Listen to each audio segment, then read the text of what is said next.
श्री ने दिया है।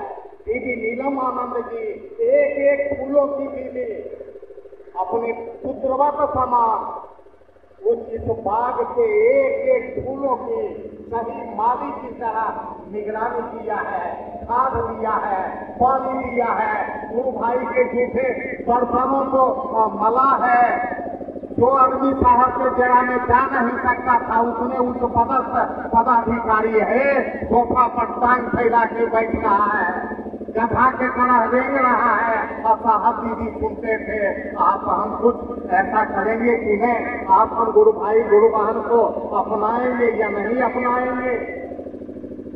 ये भाव तीनों सूत्र करते करते उस महादेव के चरण तक मिल जाता है। तो शिष्यानुभूति में लिखा हुआ है कि ये शिष्य भाव उस शिव के तलहट्टी तक भी अगर चला गया तो समस्त संकीर्णताएं तिरोहित हो जाती है। एगो मनवा भी बनल रहता है।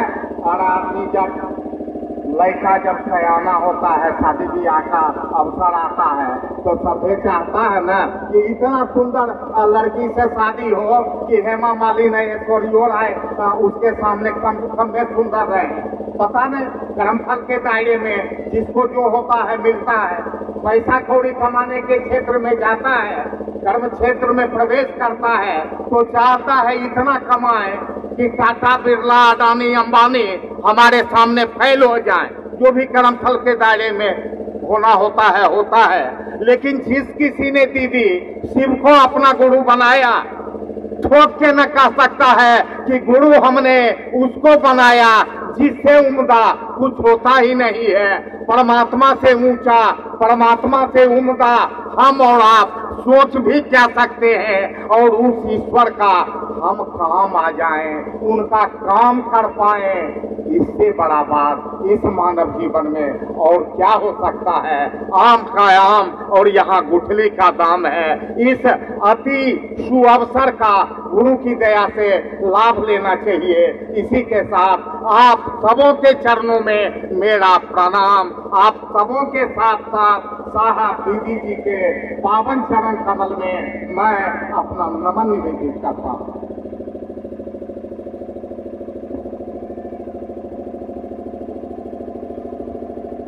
देश कुसुम्बा से चलकर जो गुरुबन आई, एक गुरु भजन लेकर है। देश कुसुम्बा से कोई गुरुबन है, एक गुरु भजन लेकर आई।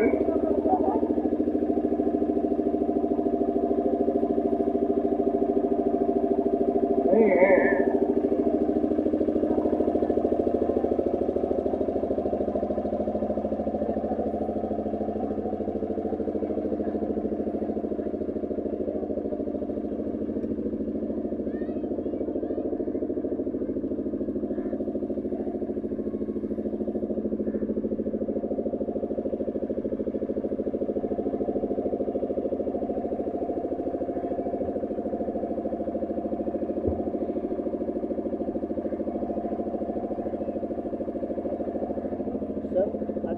चर्चा में घाट कुसुमा पहुंचे हुए हैं और सब किया जा रहा है, क्या करना चाहिए? महागुरु महादेव की दया से जो भी व्यक्ति महादेव को अपना गुरु बनाए हैं, कम से कम उनको जीवन जीने की कला तो सिखा दी है और गुरु की ही दया से वो जीवन जीते हैं। महादेव सर्वस्व हैं, महादेव से बड़ा कोई गुरु भी नहीं है।